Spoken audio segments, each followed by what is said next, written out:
नमस्कार सगळ्यांना. स्वागत आहे तुमचं प्रिया होया युट्यूब चॅनल मध्ये.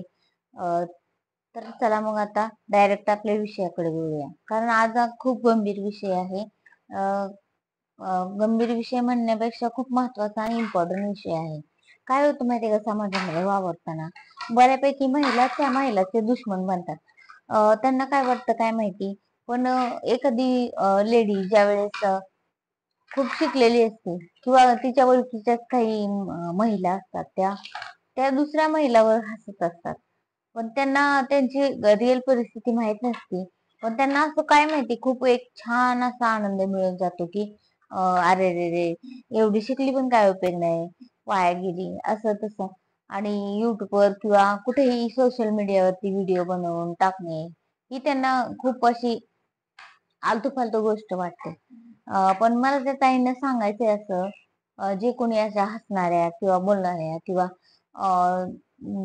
मागचा व्हिडिओ मी बनवलेला आहे त्यासाठी, तो तुम्ही बघितला तर नाहीच आहे.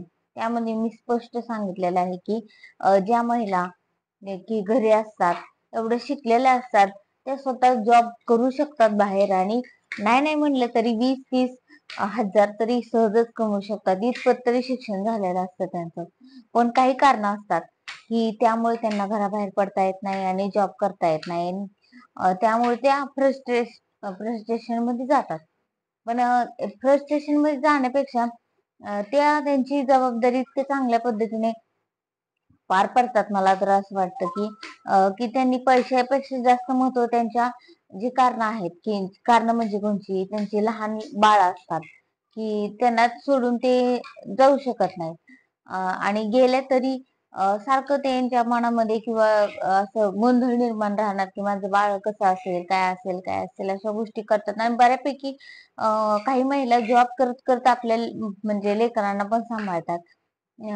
आणि ह्या जी काही बोलणाऱ्या बायका असतात ना, मला त्यांना असं म्हणायचंय की तुम्हाला तर तो अनुभव नसतो किंवा तुमची खूप चांगलं चाललेलं असते, तुमच्या लेकरांना सांभाळायला तुम्ही असं टाकून असं फिरत असतात किंवा कामाला जात असतात.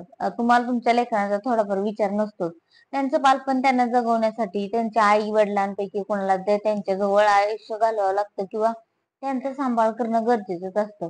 कारण त्यातूनच त्यांची मेंटॅलिटी लहान मुलांची चांगल्या प्रकारे राहते आणि ते पण पुढे जाऊन काहीतरी चांगलं करण्यासाठी प्रयत्न करत असतात. त्यामुळे आई वडिलांपैकी एक जणांनी त्यांचा सांभाळ करणं खूप गरजेचं असतं. आणि मी आता एक शिकलेली मुलगी आहे. मी पण बाहेर जाऊन काम करू शकते. माझ्या बाळाला मी माझ्या मम्मी जवळ सुद्धा ठेवू शकते. पण तसं नाही.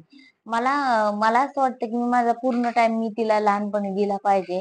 त्यावरूनच तिला समजणार आहे चांगल्या गोष्टी काय, वाईट गोष्टी काय, किंवा तिचंही मन तिचे जे खेळण्याची वृत्ती आहे किंवा काही गोष्टी आवड ना आवड, तिचं बोलणं किंवा काही त्या गोष्टी तिला पण इम्पॉर्टन्स दिल्यानंतर तीही चांगलं वर्तणूक करू शकते पुढे.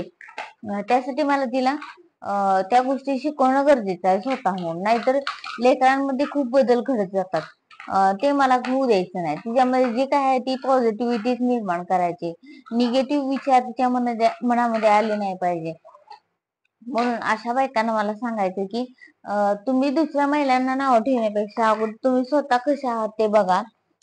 आणि जी कोण पुढे असे आता जॉब न करता घरी बसलेल्या महिला आहेत, त्या घरी बसून युट्यूब किंवा युट्यूब वरून पैसे कमवतात किंवा युट्यूब चालू केलेलं आहे, अशा महिलांना तुम्ही डिमोटिवेट करू नका. तुम्हाला जमत नसेल तर तुम्ही काय बोलायचा प्रयत्न करू नका. पण दुसऱ्या जे काम करतायत महिला, त्यांना तरी तुम्ही डिमोटिवेट करू नका. करत करत असतात.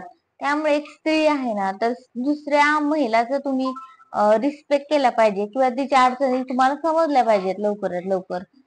नाही समजायला असं नाही की पुरुष आहे आणि असं तसं.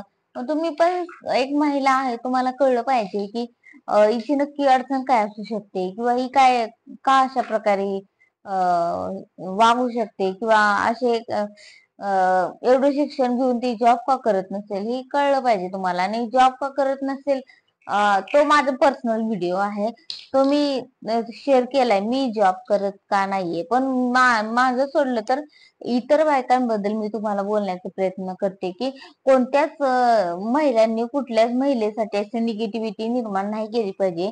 आपल्या बरोबर आपण जर दुसऱ्याविषयी चांगलं बोलू शकत नाही ना, तर वाईट पण बोलायचा प्रयत्न करू नका आणि दुसऱ्या महिलांना डिमोटिवेट करू नका. त्यांना जे काही पॉझिटिव्हिटी आहे त्यांची की काहीतरी करून दाखवण्याची, ती त्यांना करू द्या. कारण महिलांची दुश्मन बनण्यापेक्षा आपण गप्प बसलेलं बरं ना. बरोबर आहे का नाही? मी काय चुकीचं बोलत नाहीये. त्यामुळं एखाद्याला जी म्हणतात की डिप्रेशन किंवा फ्रस्ट्रेशन येईल असं कुणी करू नका. चांगल्या गोष्टी सांगण्याचा प्रयत्न करत जावा. ठीक आहे. धन्यवाद. चॅनलला जर तुम्ही नवीन असाल तर चॅनलला